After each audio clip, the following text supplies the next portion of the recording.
हुई थी। और उसमें क्या हुआ था कि जब सीआईडी ने जांचा और उनका जो पहला स्पष्टीकरण आया सीआईडी के द्वारा जो स्टेटमेंट दिया गया कि और उस स्टेटमेंट में कहा गया था 135 आंसर में से 135 आंसर तुक्के मैंने लग गए, टिक टिक हो गए, भिड़ गए।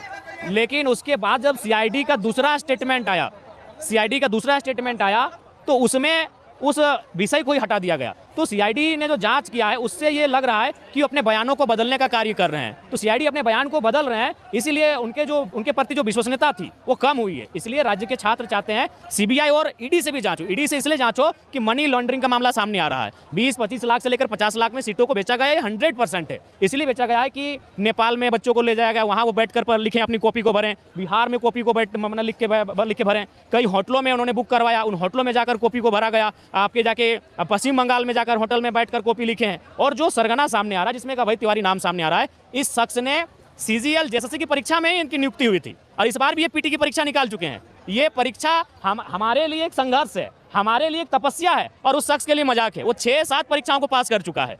तो इसीलिए माने कह रहे हैं कि सीआईडी कहीं ना कहीं लिपापोती अंत में आके कर देती है। राज्य सरकार की अधीनस्थ संस्था है, तो इसलिए सीबीआई जांच की बातचीत हो रही है।